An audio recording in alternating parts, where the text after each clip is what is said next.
A reçu ce jeudi au palais Sékou Touré les ambassadeurs de l'Union européenne. Ils étaient venus féliciter et encourager le chef de l'État pour les efforts en cours dans le cadre de l'organisation des élections législatives et communales. Le résumé de cette audience avec Sanassi Keita. Tous ambassadeurs de l'Union européenne, ils sont venus rencontrer le président de la République pour le féliciter non seulement par rapport à son élection à la magistrature suprême de notre pays qui a fini par déboucher sur un retour à l'ordre constitutionnel, mais également le soutenir pour l'organisation des élections législatives, communales et communautaires. Vous savez que l'Union européenne et la Guinée ont eu des consultations au titre de l'article 96 de l'accord de Cotonou, selon lesquelles un certain nombre d'étapes étaient fixées pour le retour à l'ordre constitutionnel de la Guinée, auxquels étaient associés des retours de programmes de coopération de l'Union européenne. Donc jusqu'à présent, cette transition s'est déroulée de façon satisfaisante. L'Union européenne a repris des appuis au processus électoral et des autres appuis d'urgence. Nous sommes ici pour discuter la dernière étape qui est surtout celle liée aux élections législatives, mais aussi faire le point sur la situation dans le pays de manière plus générale. Et donc on s'est entretenu avec le président Alpha Condé. D'abord, on l'a félicité pour son élection et puis on s'est entretenu avec lui sur la situation de la Guinée, sur les perspectives d'élections législatives que le président tient à que ce soit organisé de manière le plus solide et transparente que possible. Donc nous avons eu un long entretien et nous continuons notre mission. Voilà l'engagement de l'Union européenne envers la Guinée. Un pays qui s'est résolument tourné vers l'avenir pour entrer de plein pied dans la démocratie, tout un symbole pour être crédible aux yeux de la communauté internationale. La célébration mercredi à Conakry du 25e anniversaire du mouvement des scouts de Guinée. L'occasion pour les membres de cette organisation d'expliquer aux autorités le rôle et l'importance de leur mouvement dans la société. C'est le Premier ministre, chef du gouvernement, qui a présidé la cérémonie. Voici le reportage de Adi Kamara. C'est la salle de conférence du Palais du Peuple qui a servi de cadre ce mercredi matin à la célébration du 25e anniversaire de la relance des activités du scoutisme guinéen. Un mouvement associatif qui œuvre et s'implique dans l'éducation et la formation civique et morale de la jeunesse en vue de garantir l'unité nationale et la promotion sociale et économique du pays.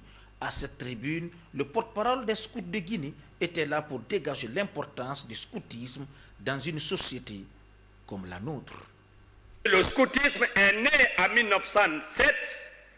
Il est l'un des plus grands et importants mouvements d'éducation des jeunes à travers le monde. Il est fondé sur le volontariat à caractère non politique, ouvert à tous, sans distinction d'origine, de race ni de croyance. Cela conformément aux buts, principes et méthodes tels que conçus par son fondateur, Feu Robert Baden-Powell, un général de l'armée britannique.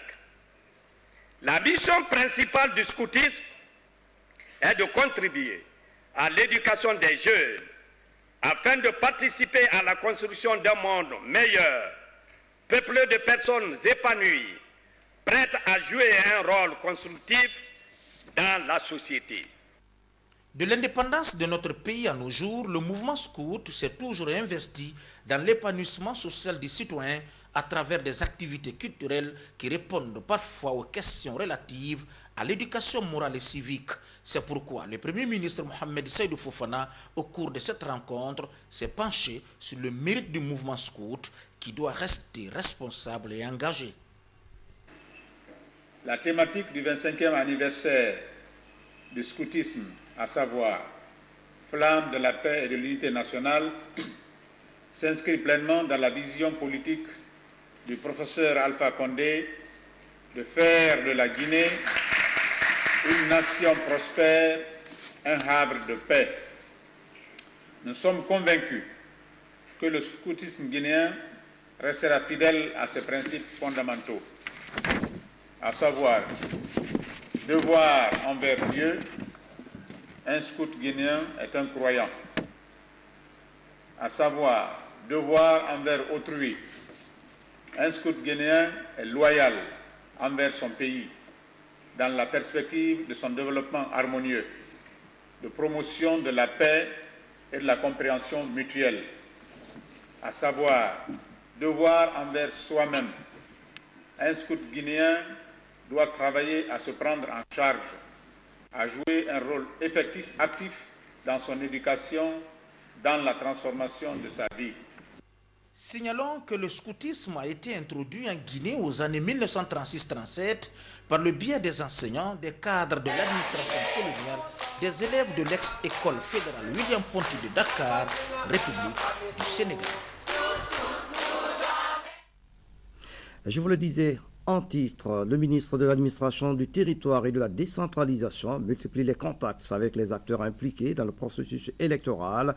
Après le CNT, les leaders politiques, Alassane Condé vient de s'entretenir à Conakry avec les membres de la CENI, Commission électorale nationale indépendante. Reportage, Mohamed Lamine Camara. Après sa première prise de contact avec les partis politiques la semaine dernière, le ministre de l'Administration du Territoire et de la Décentralisation s'est rendu au siège de la Commission électorale nationale indépendante CENI. Ils sont au nombre de 24 sur 25 commissaires à conférer avec la délégation du ministère de l'Administration du Territoire et de la Décentralisation.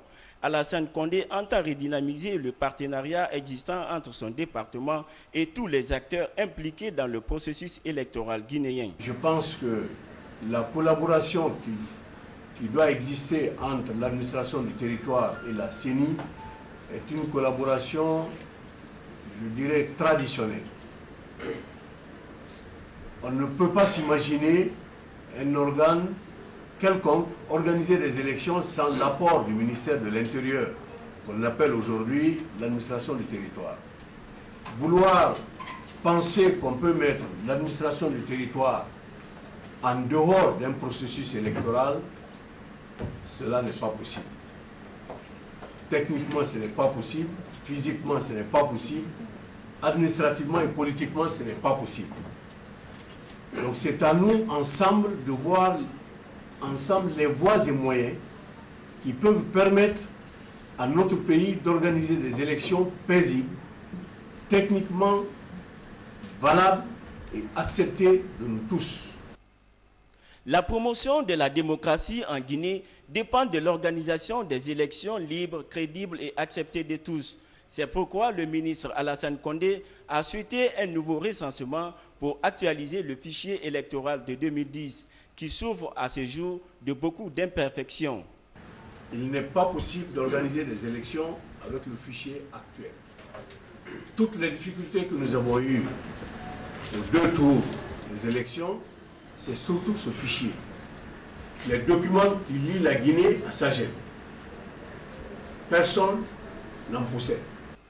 Au nom des commissaires, le premier vice-président de la CENI se dit engagé à accompagner cette initiative afin que les échéances électorales soient acceptées de tous.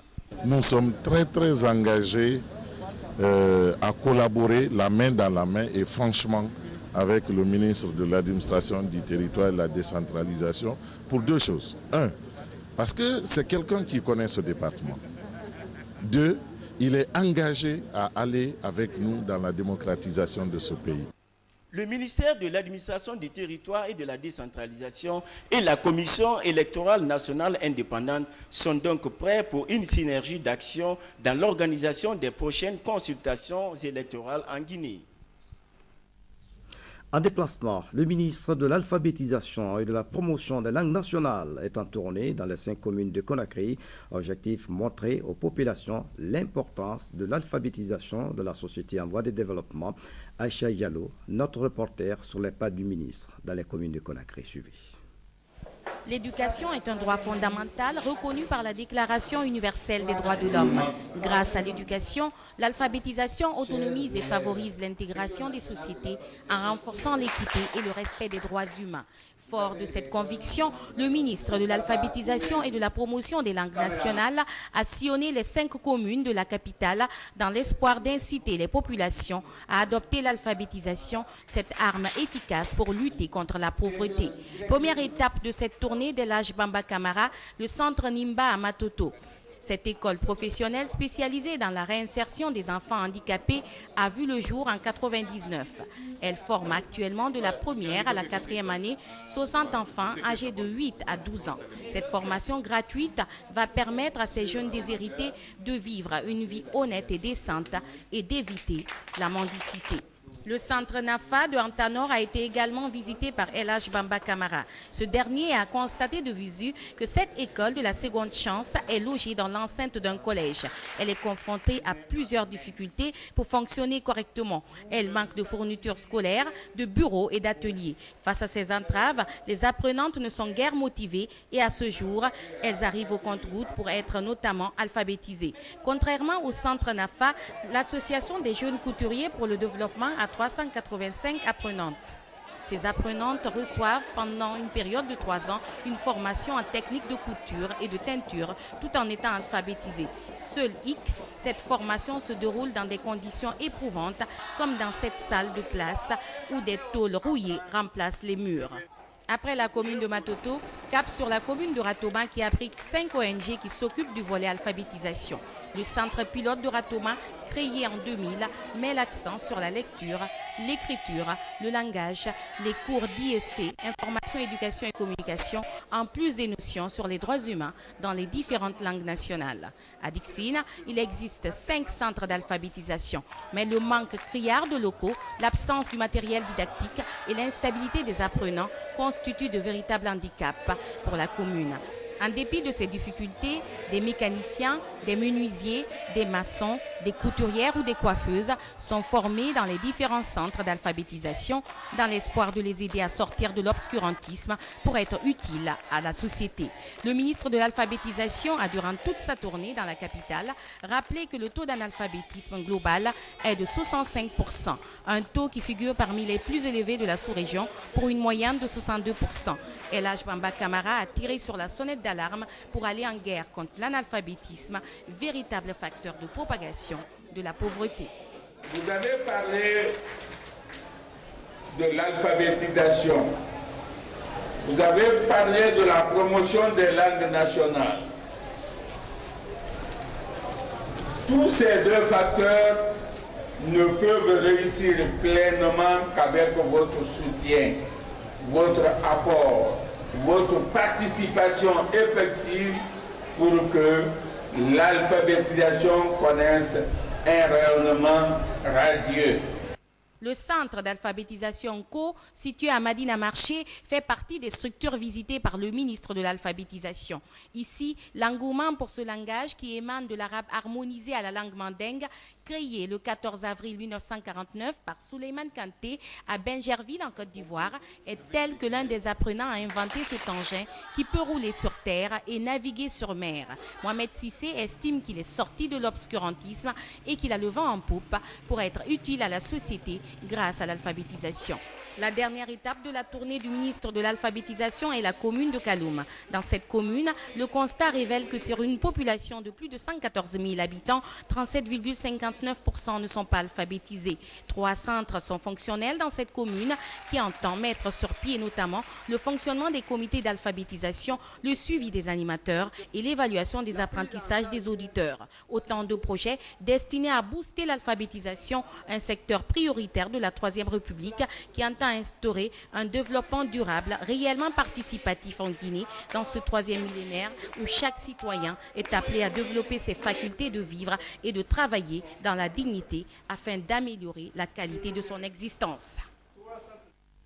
Dans l'actualité encore, le ministre de la Coopération œuvre pour le renforcement des liens de partenariat entre la Guinée et les partenaires au développement. Dr Koutoubou Moustapha Sano s'est entretenu dans ce cadre avec les ambassadeurs de France, de la Grande-Bretagne et le représentant du projet Faisons Ensemble. Le résumé de ces audiences avec Haya Ramatoulaye Touré.